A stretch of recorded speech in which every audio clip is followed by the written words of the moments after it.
Thank you. So let me begin with a quote from Pope Leo. It's not the applause at the beginning that count. So let's start that way. Good morning, everybody. It's 10:30 in the morning in the East. I'm wide awake. I went to bed real early last night. Got up. And I'm glad to be in San Diego with all of you. It's a lot cooler here than it is in Toronto, where I'm from. Toronto only hit 40 degrees the other day, which is 102. So the great white north isn't so white right now. I'd like to share with you a couple of things. The slides I'm going to hand out, I've changed a little bit. At the end, there'll be a QR code. You can get an update of the slides and also a excerpt from my new book, Selecting the Best. So that's the only plug I'm going to have all day. It's on sale at the bookstore. All right. So what are we going to cover today? We're going to cover a number of things. The most important thing in talking to some of you before we started is, what is the ethics involved with AI, and are we rushing into AI too fast? Because the reality is, AI is brand new. And anything that's brand new is going to have its glitches. And it's popular. Our leaders hear about it all the time, and they want to rush into it. They don't want to be last to the game. I also want to talk about ethics. And is there a ethical standard? And so I want to go through all that and then hopefully have a few questions at the end and be able, therefore, today to have an outcome that is going to talk about a number of things. What AI systems seem to be working? What are the potential things that are involved with them? And what are the built-in historical biases? Anybody here using Workday? Okay, so you know that Workday is being sued, class action suit for discrimination, and its resume system discriminates against anybody over the age of 40. It kicks them out. Anybody over the age of 40 applying for a company probably is not going to be interviewed. Why? Because the AI is built that way. And I got a number of examples like that. I'm going to go through what is it working for. One disclaimer statement that I noticed in doing this research for this session is I have no competing interest or desire. I have no vested interest in this. This is not the area that I usually work in. But because I'm heavily involved with values and ethics, I'm fascinated by it. And therefore, I'm not... It's technology. I'd have to talk to my grandchildren about it. So that's basically it. Oops. Got to use the right one. So I want to ask a few questions. This is not in the handout. This is some part of the new material. So we're going to do this the old-fashioned way since there was trouble getting a Mentimeter or something up there. So the first question, raise the hands. Who here uses AI regularly in some way for work? Oh my goodness, that's just about everybody. All right. Do you believe the use of AI will result in a wide range of benefits? Yes or no? Yes. Raise your hand. Great. Terrific.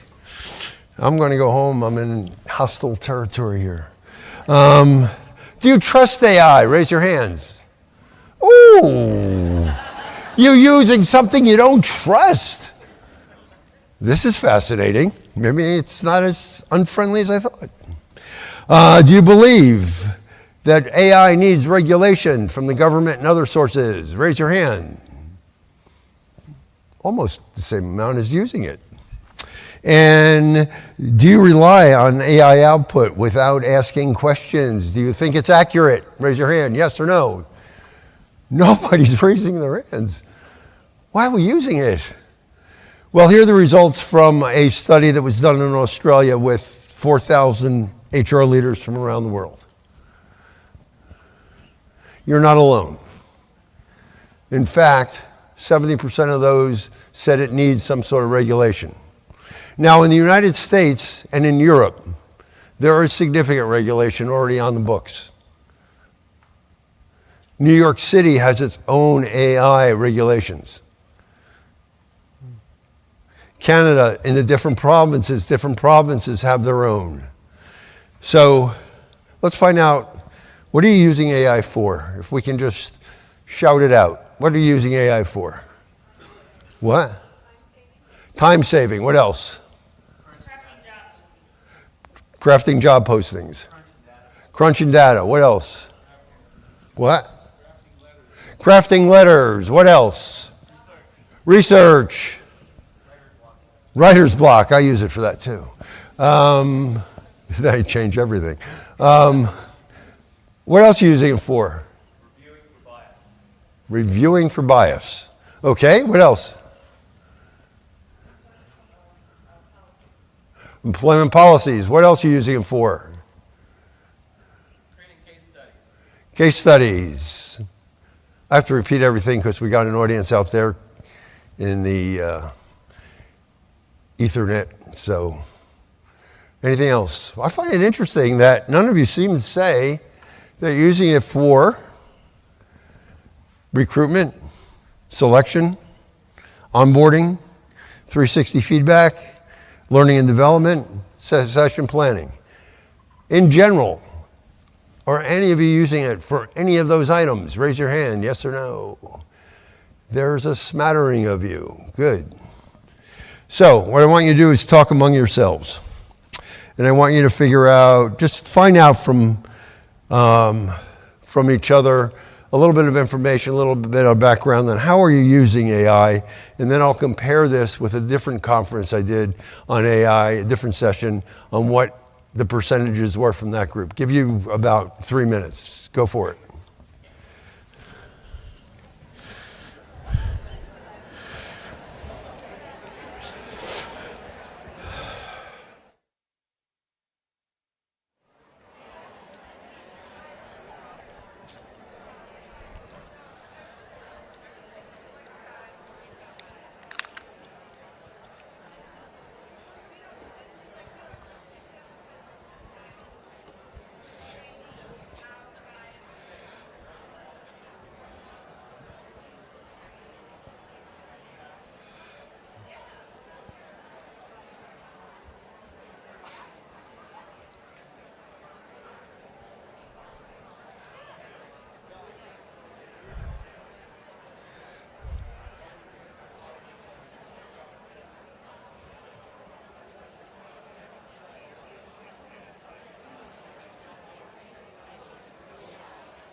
He needs somebody to talk to. You can sit in the front row. It's reserved for nobody.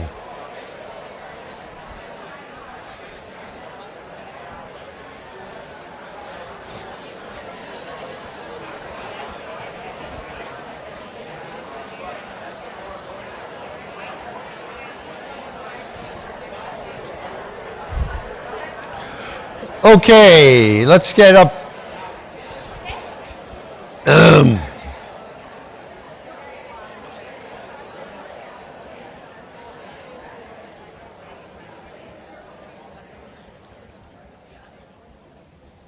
You notice how that works every time?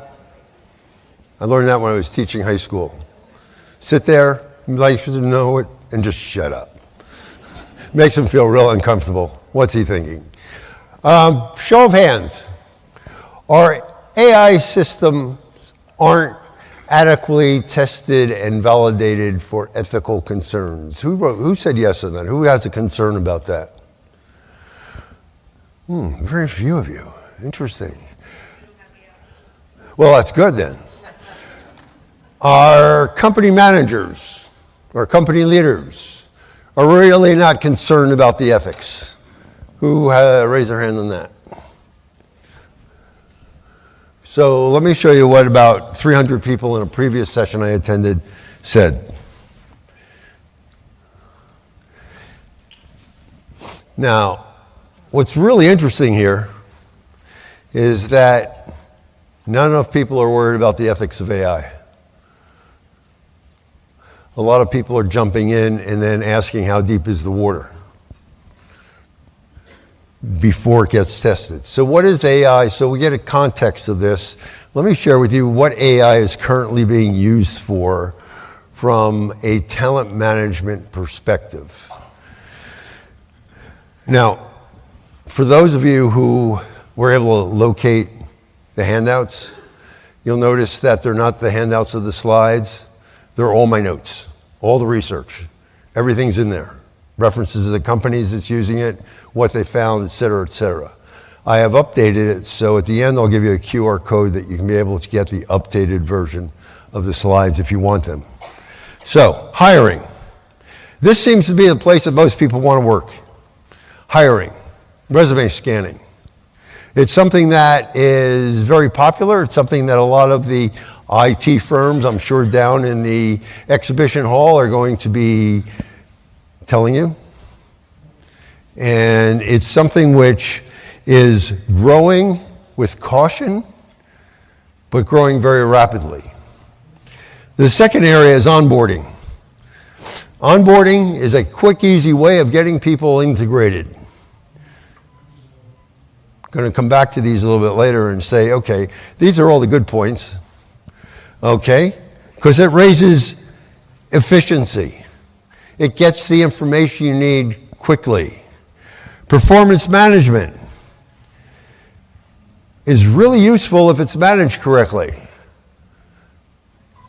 But if any of you remember the performance management ideas that came out earlier with the internet, they gave managers all these lists of different things you could say, and every direct report got the same item. And of course, they compare notes, and they figure their boss got lazy or doesn't know who they are. So it is growing, but it's growing cautiously as a result of that. Learning and development.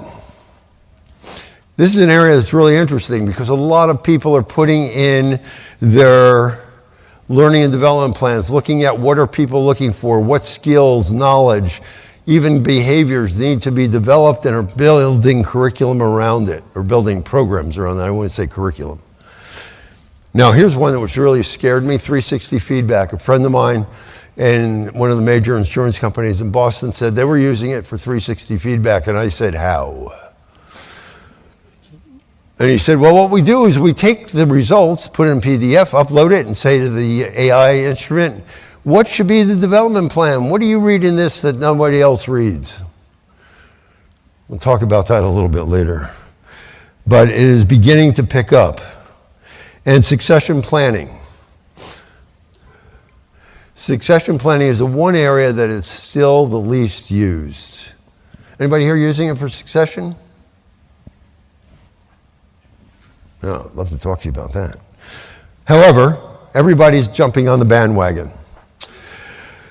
Using AI has driven, as somebody said earlier, analytics, analysis.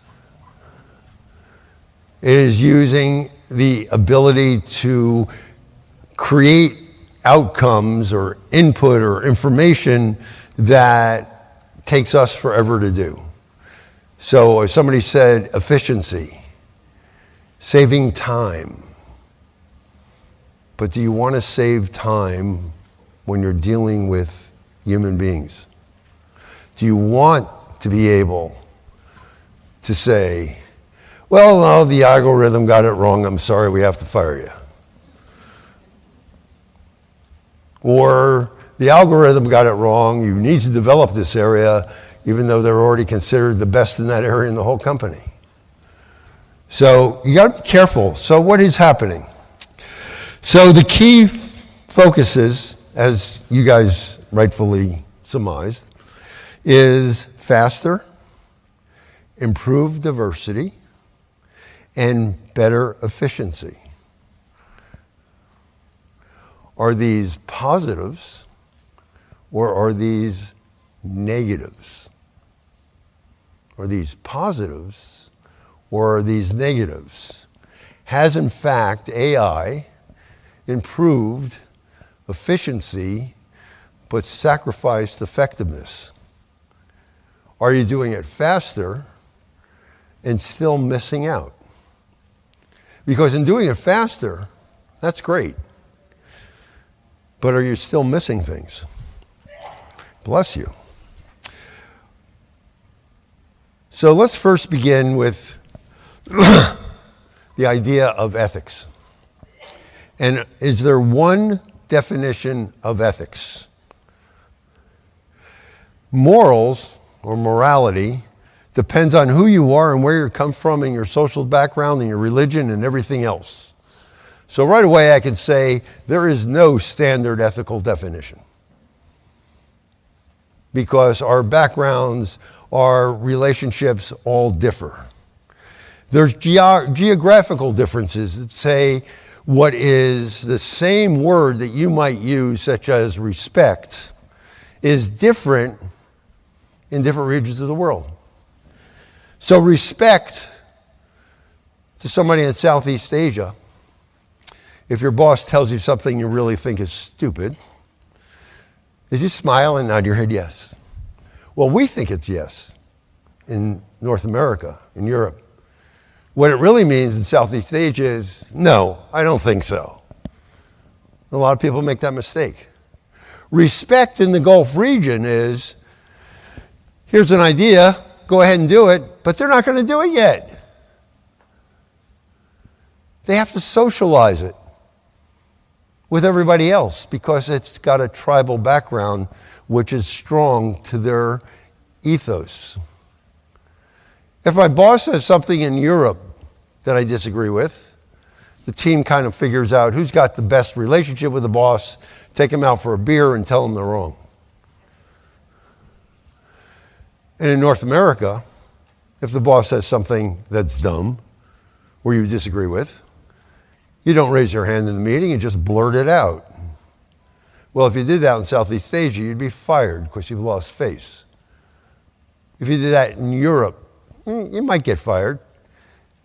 So different people in different regions of the world have different ethics. So what's ethical in one region might not be ethical in another.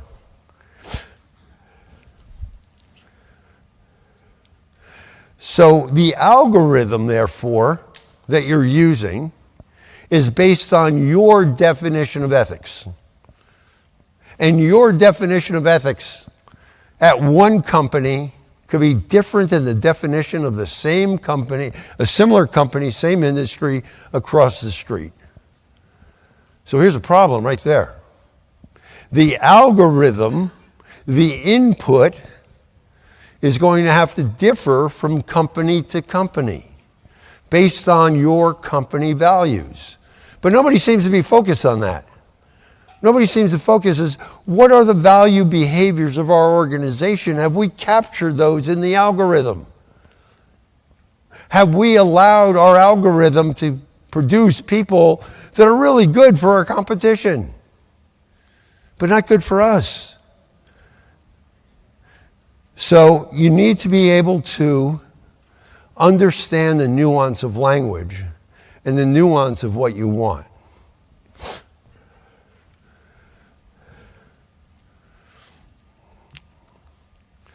Now, here's something that I find fascinating.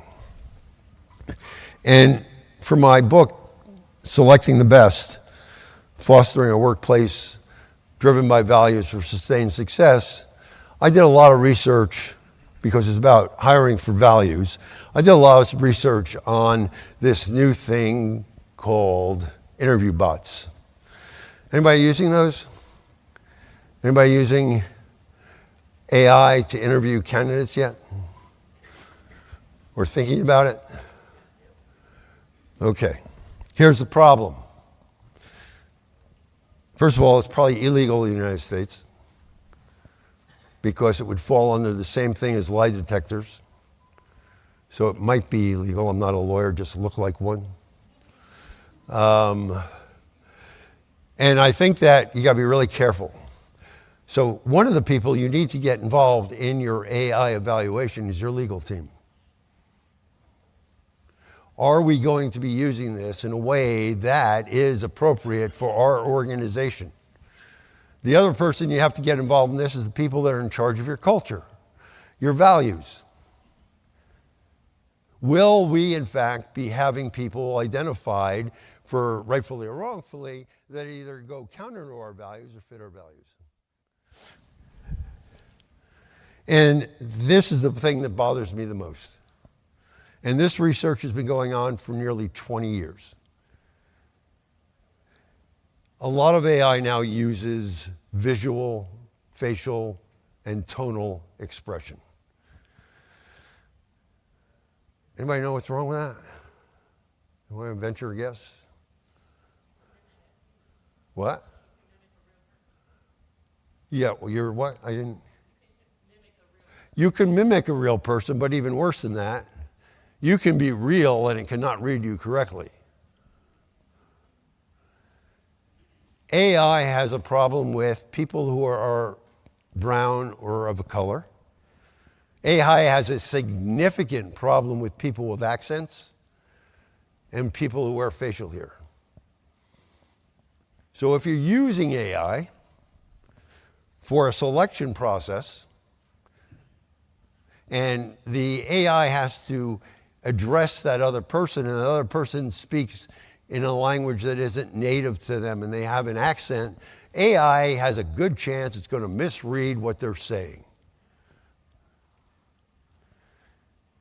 If they're using AI that also has a visual component and it's doing there's one instrument that I've read, and actually they gave me an opportunity to test it.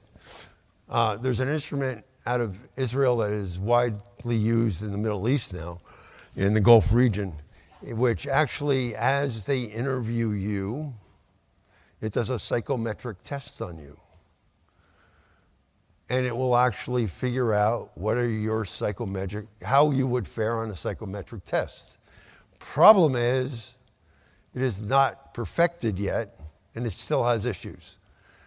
Issues with accent, issues with language, because not everybody interprets the same word the same way. So I'd be very careful with any AI that relies on social preferences. How safe is AI? Well, not too safe. So this is a survey from AI and Enterprise that was done by Deloitte. It is only 2 years old, so it's probably out of date. But there are serious concerns of potential bias which still exist. And this is what's even more interesting.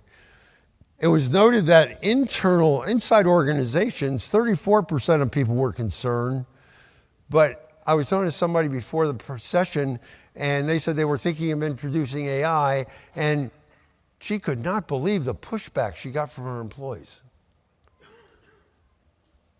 But her employees are not alone. The general public does not trust AI. It is concerned about how accurate is AI. So how often do AI problems happen? Let's get to the meat of this. What are those problems? Where are they popping up? And when you're implementing it, what do you have to be concerned about? So, University of Oxford did a study last year and found over 100 issues by corporations. And then depending on the management activity, the predictability is not all that strong. That was one study. It's referred to in the handout. So what do we have? Unilever. Unilever decided to use resume screening and video interviews, just what I was talking about, and gamification. It's faster for hiring, more decisive. It had got a more diverse base. But when it reviewed the materials, there were regular biases built in. Unilever had to pull it back, rethink it, re-implement it. HireVue had the same thing, especially HireVue is one that's using the bot, the interviewing for, the video interviewing for hiring. They had to pull it back. They had to disband using the facial recognition. Who here is familiar with the Amazon story? Surprise. So Amazon decided, being a male-dominated organization, that they should have more women involved. AI was a great way to level the playing field, get rid of that bias. So they invested over $1 million in an AI system. And the recruiter said, we're only getting male candidates. Why? Garbage in, garbage out. They based the program on the successful employees that already existed at Amazon. Guess what? They were all men. Guess what you get? All new male candidates. They threw the $1 million out, started all over again. Walmart had a serious problem because the employees, because they used it for scheduling, felt they were in Orwell's 1984. We're being micromanaged. Big Brother's watching us. I went into the Deloitte offices in Canada for a meeting, and on the wall in reception, there's this huge map of Canada with these little dots all over it. And I said, what are the dots? And they said, every time an employee turns their phone on, we know where they are. I said, that's really cool. Remind me not to work here. All right? So there are people that are using it because it sounds cool. It sounds efficient. It's effective. It's fast. IBM has rethought the whole process. And they were looking at IBM for turnover prediction and learning and development plans. They have redone it. Some of the research you should look into is what they have done. Now, there's one company up there that I didn't mention, but I do. Johnson & Johnson. Hopefully you've all heard of them. They're a small organization, 250 subsidiaries around the world. They were using it, but they implemented it over 2.5 years because they wanted to work everything out before it started. So on the next slide, I don't mean to depress you, but on the next slide is a short list of all the issues that AI has been associated with and using it for talent management. And I say it's a short list because when my team looked at the original slide, they said nobody will read it. It was like 3 times as long. So I just highlighted bias amplification, transparency. Now, there are states, there are places where when you are putting out an ad, and if you want to be ethical from my point of view, you should put it in the job posting on LinkedIn. Resumes are scanned by AI. You should be totally transparent. That's one thing that employees want universally.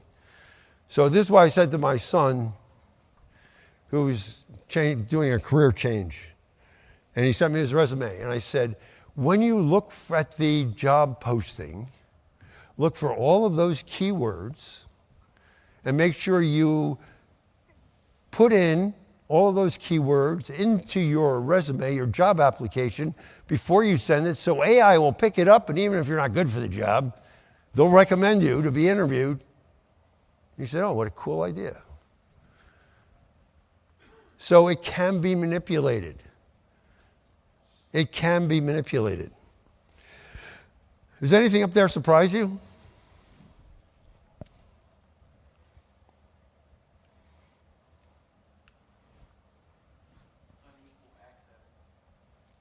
Unequal access meaning what?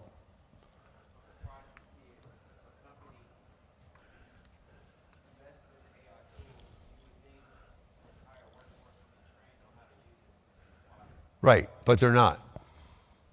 As a matter of fact, there are a lot of HR people that are not trained on it. And if you're not trained on it, but you're using it, will you be able to, until after there's a crisis, identify the potential issues that it created? So before you use AI, here's another point you should keep in mind. Anybody who's using AI needs to know the questions they ask to challenge the validity of the output.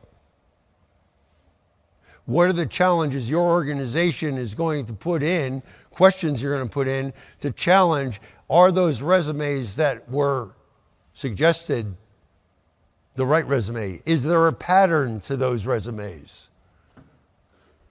Maybe somebody in your recruiting department happened to like, no offense if anybody went there, Slippery Rock College in Pennsylvania. There is such a place. All right? So they put in Slippery Rock, and you're only getting candidates who went to Slippery Rock. And don't laugh, because so many times I work with organizations and the recruiters for MBAs have their favorite program, and every candidate came from the same MBA schools. Well, that's not diversity. That's not inclusion. That's not finding the best candidates. But it could slip in. So what can you do? Okay, give you a few minutes to talk among yourselves and take a look at these statements. What do you think would be the first two things you would recommend to your organization? Or the first thing you'd recommend? Talk among yourselves for about 3-4 minutes.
Okay.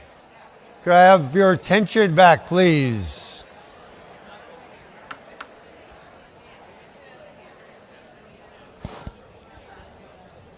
Okay, so I'm going to show you the answer from the previous group that I was with that did this. And you tell me if you see anything in there that might concern you.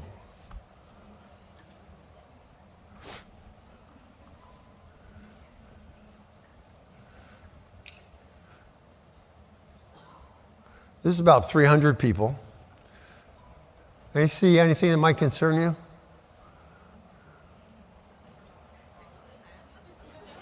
What? All of it? Yeah, I would say so. Nobody wants to slow down. Great. What we're going to do is we'll put safeguards in by creating a set of formal policies, the CYA, and create an organization process to address it, but not look at the technology and find out if it's ethical to begin with. What are the issues it's going to create? What's the worst case scenario? So this is one area that another person that should be on your committee is somebody who has an expertise in scenario planning. And they should be challenged by everybody from each of those areas of talent management. We're going to use it. What's the worst case scenario? And how are we going to overcome it for resume screening, for interviewing, for deciding on interview, for analyzing the answers to see if, in fact, they answered the questions that we want, the answers we want. Is it being used for development purposes properly? How are we going to overcome that? Because what do companies do about ethics? They create a head of AI ethics. Who here has a person in charge of ethics for AI? One person? Two? Holy mackerel. Three. I think that you need to make sure that's the first thing you do. All right? This program, this session hopefully will be, in a lot of ways, very practical, not just a exercise in is it ethical. All right? Do research on AI. There's Global Brain, but they fired 2 of their top researchers in Global Brain. Got to keep that in mind because they didn't come up with the answers they wanted. Create an organizational structure. So algorithm review board, who is on it? It should not just be IT.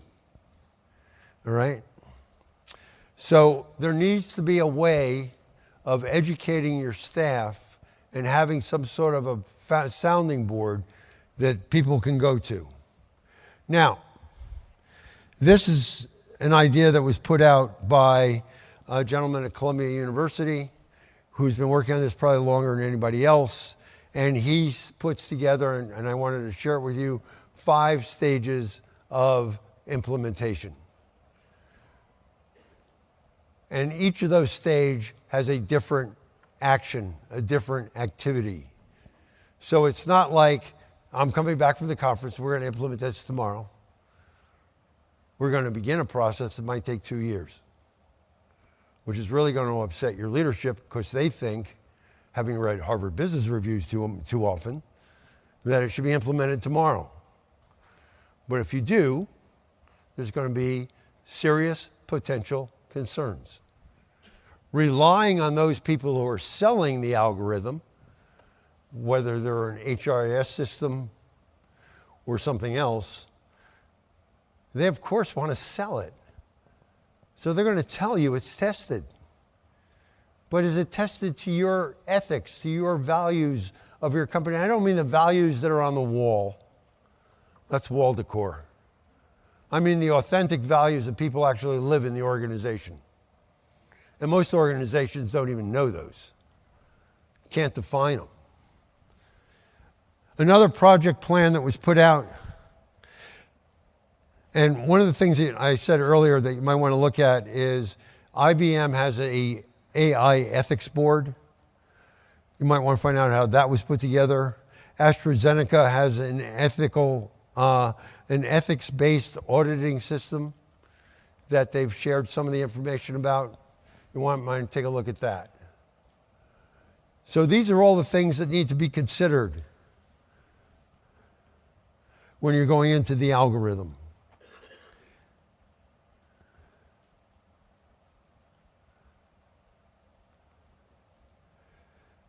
Now, a good friend of mine, Juliet Powell, who unfortunately passed away early this month, she has been working on AI a long time.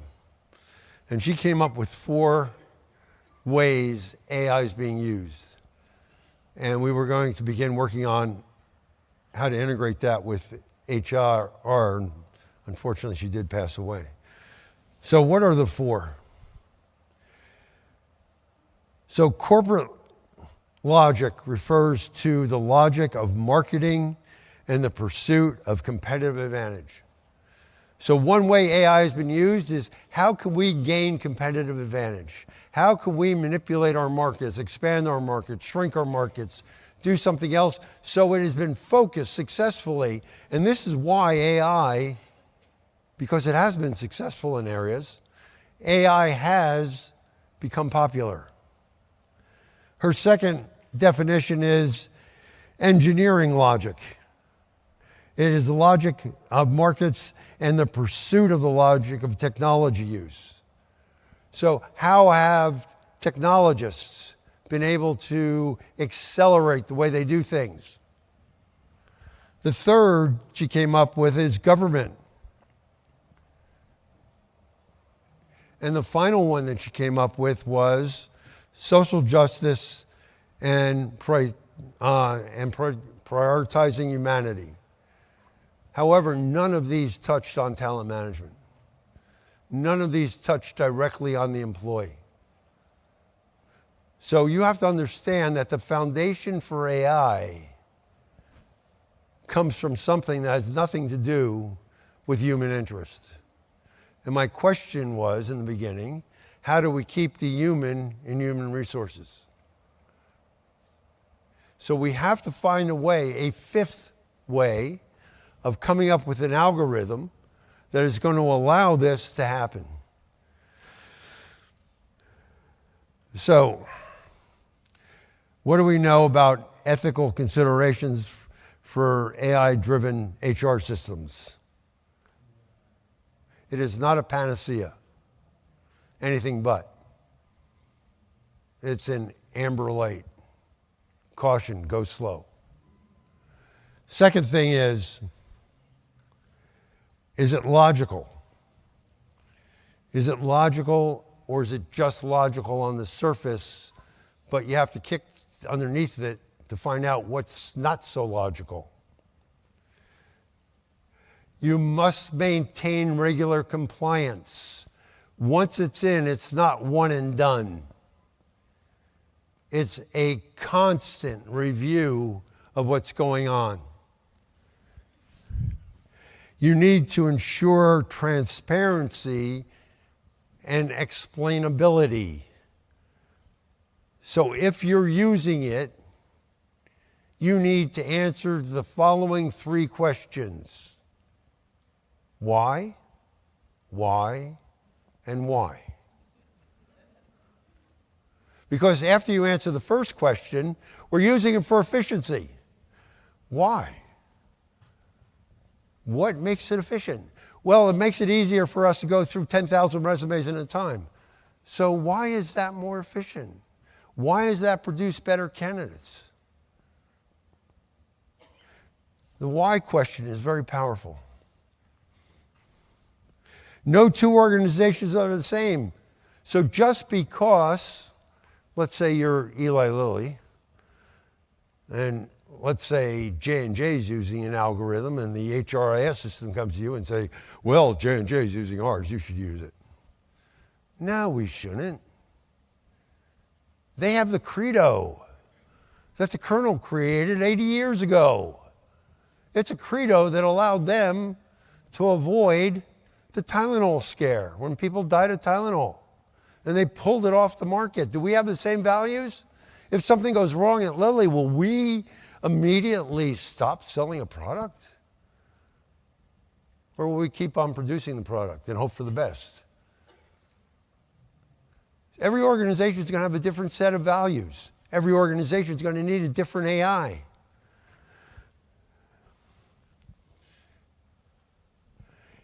And this one is really scary. It has to be tested first. If you don't test it first on a cross-section of your population, you'll never know where the potholes are, what needs to be updated, corrected. And here's one for those who are multinational companies here. A couple of you. This one's the scariest. What works in the U.S. is not going to work in another country. But yet, U.S. firms, having worked with companies around the globe, the biggest complaint I get is those people in the United States don't understand who we are. They expect us to behave and do things which we are not going to do or behave that way. Plus, the fact the laws in these different places are going to say to you, well, the way you're using AI in the United States, you can't use it here. So will it be consistent? How do you explain that?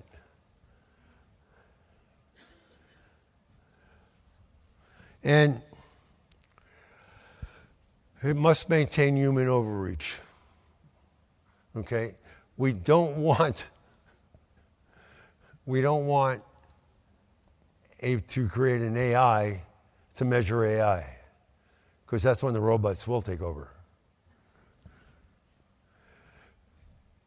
So if I can advise you on anything, you need a three-legged stool to look at AI. You need your chief financial officer, who's going to be bugged by the cost. And I learned from a gentleman who was a CTI a long, long time ago, whenever you implement something and it costs $1 million, the software technology, it's $3 million for implementation. And people forget the plan for the implementation part. And whenever I've talked to a CTI after that and said a 3-to-1 ratio, everybody smiles and says, yeah, that's usually the ratio, 3-to-1. So getting the AI implementation, then you have to train everybody, then you got to get it in, you got to test it, you got to do this, you got to do that. It's going to take more training, more change management. Your HR person must be there, and your CTO must be there. And within that subset, you have scenario planning, and you have all the other aspects of this. But the one thing it must always refer back to and protect are your company values. Because if it does things or brings people onto your organization that don't live your values, I guarantee you that morale in your organization is going to plummet. Well, technology said they're the best candidate, but nobody wants to work with them. So, blueprinting the future workforce, managing ethical data, work across borders, and consistency, I can't talk right now. Compensating for blind spots. Those are the things you've got to be aware of at all times. So here's my warning. A need for vigilance on how you're going to use it with HRM. All aspects. See, my concern is this. I'll just give you a quick scenario. Using it for succession planning. What is succession planning based on? One of them is performance reviews. Who here in the organization can say that every performance review anybody in the organization ever gave was 100% accurate? No employee ever complained. Garbage in, garbage out. Never used performance reviews for succession planning. It doesn't work. Now, you're going to all of a sudden, well, we can connect these two now. We got this great HRS system that connects succession planning and performance reviews. And now we got AI to make sure it's fast and effective. Garbage in, garbage out.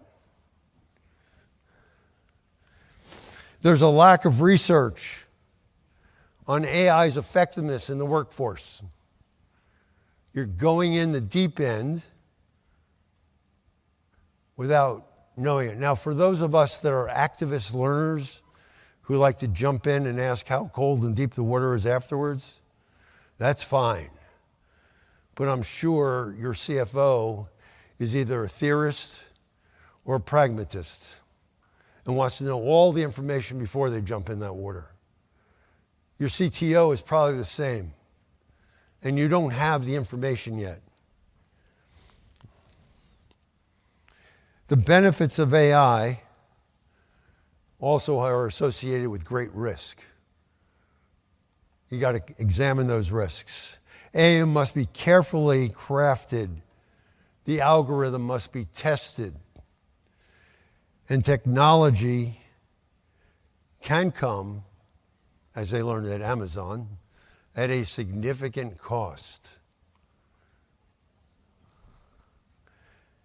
And this is especially true concerning equity and fairness. I know two words that in the United States right now people want to shy away from. It's like getting the measles. But your employees are still concerned about equity and fairness. They've been saying, it's not fair, since they've been in kindergarten. And somehow they keep saying it. All right? So you need to be able to understand that. AI is not a plug and play. You can't pick it up, implement it, and hope it works. But here's the good news. Who are the recruiters in the room? Any recruiters in the room? Okay. AI will not replace recruiters. That's what everybody's afraid of. What AI will do, if you pay attention to it, it'll just make it more effective and more efficient. And so when you have 15, 20, 25 recs at the same time, you might be able to get through half of them a lot faster. And with that, I thank you for your participation. And are there any questions?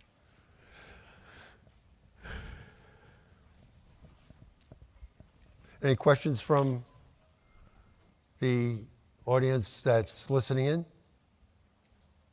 No? Okay.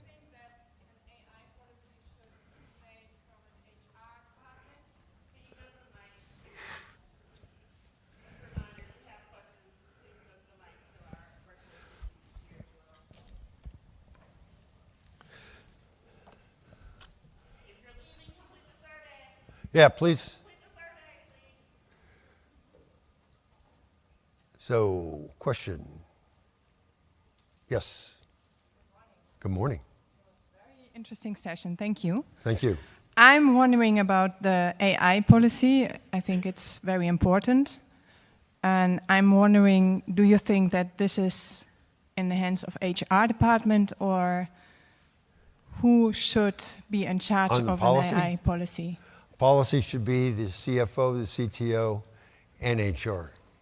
For speaking up first, you get a copy of my book. Oh. It's on values. Thank you. Nice to meet you. Any other questions? Well, I thank you all very much for your attention and time. I appreciate it. Hopefully it was helpful.